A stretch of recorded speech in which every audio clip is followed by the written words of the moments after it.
Even the most popular styles in the world of jewelry come and go. And here we have a classic example, the traditional halo engagement ring. Trends change, and what was once the star might take a step back to make way for something new.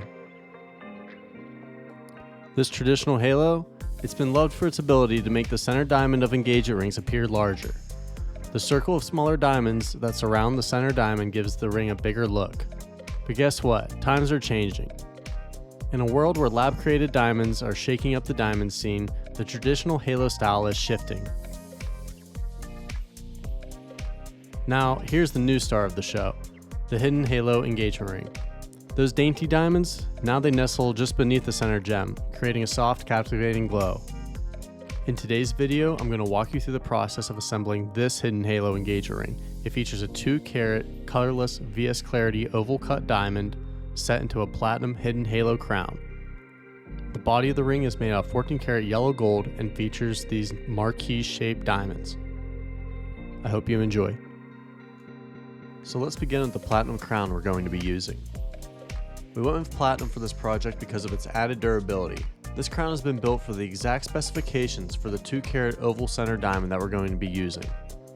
This is going to allow me to set the diamond nice and low. This is called a peg setting because of this tiny peg that comes off the bottom of the crown. This peg is going to be inserted into a hole that I drilled on top of the ring body.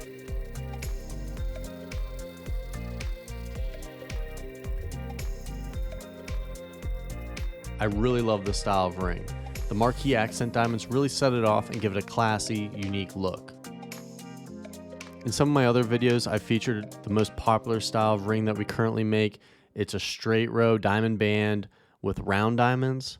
So this ring is really similar to that, but the marquise shaped diamonds just give it that little bit of an extra unique twist. I really like that a lot.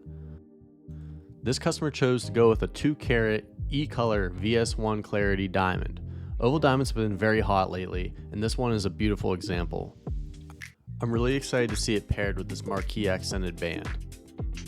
I'm not going to go too deep into the whole natural versus lab created diamond subject in this video because it's a really complicated topic and it probably deserves a video of its own. Just know that lab created diamonds are real diamonds.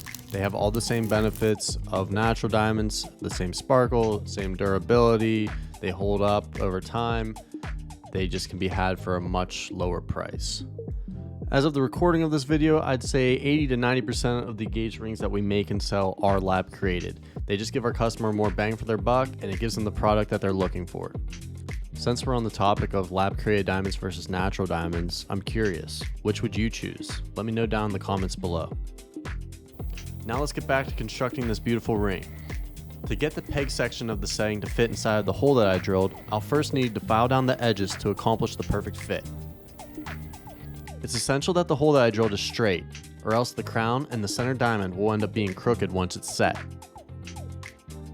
I have these special tweezers that hold the ring and the crown in place while I solder them together. It's really important that I take my time during this stage and make sure that everything is lined up perfectly straight and level.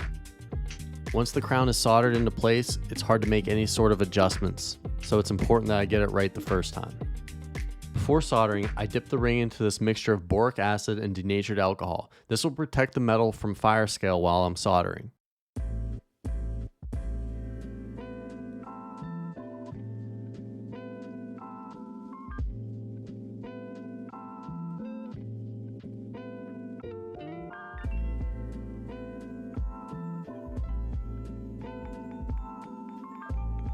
As I apply heat to the platinum crown, I'm watching the solder melt and flow down the peg, securing the crown into place.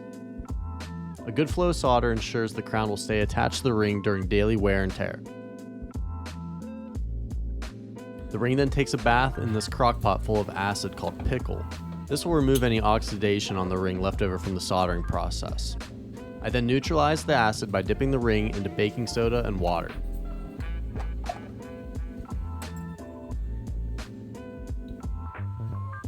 Now we can trim and clean up the section of the peg that's protruding into the center of the ring. I do this with a variety of abrasive wheels to ensure the inside of the ring is smooth and comfortable to wear.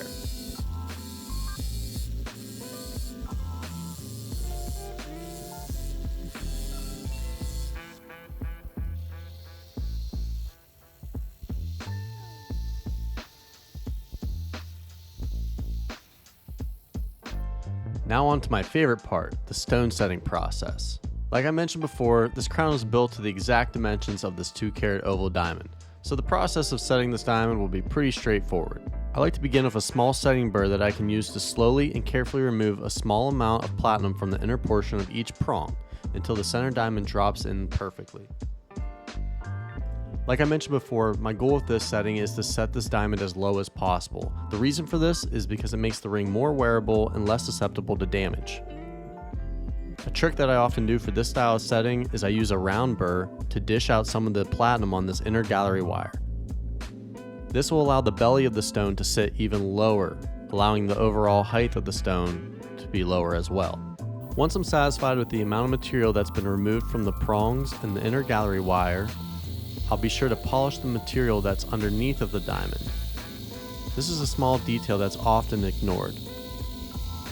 Making sure that this metal is shiny will make sure that it reflects nicely whenever the diamond is permanently set. As I work on making the seat for this diamond perfect, I want to remind you that if you enjoy this type of content, you should subscribe to my channel because I post multiple videos throughout the week.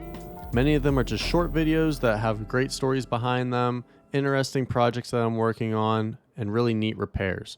And if you enjoyed this video, you should like it and leave me a comment. I try to read and reply to all comments on my videos, so that's a great way to reach out to me. Let me know what you think. Now I use these specialty prong pliers that will safely push the prongs over top of the diamond. I make sure to do this carefully, as if I apply too much pressure to a single prong, it will cause the oval to shift and become crooked. It's an incremental process that takes some finesse to get just right.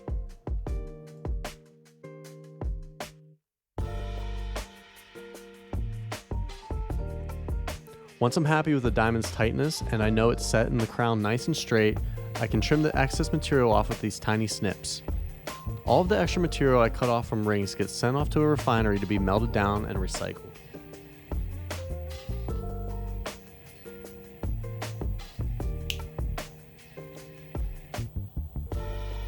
To clean up the cut marks from when I trimmed the prongs, I'll use this special file that's designed to smooth out the prongs without scratching the gemstone. I then go over the file marks with a variety of abrasive wheels to smooth them out and prep them for a high polish.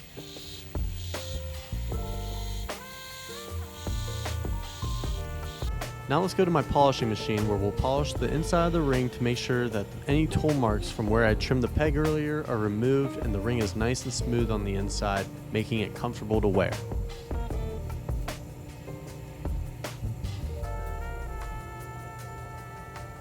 Finally, I'll use a standard polishing wheel to make sure the outside of the ring and the crown is brought to a nice high luster.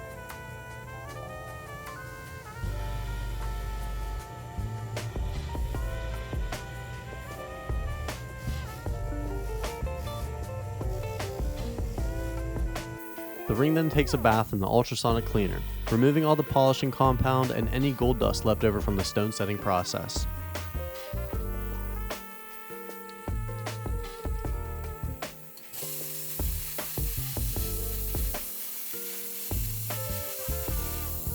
And here's the final result. This 2-carat colorless VS Clarity diamond is sure to get a lot of attention in this timeless setting. I love the contrast between the platinum and the yellow gold, combined with the uniqueness of the marquise accent diamonds. Looking at it from the top, it appears to be a typical 4-prong setting, but when you look at it from the side, the extra detail of the hidden halo makes the ring all that more special. Now before we go, let's take one last look at a traditional halo next to the new trendy hidden halo. Now you tell me, which would you choose? Let me know down in the comments below. Thank you again for watching. We'll see you next time.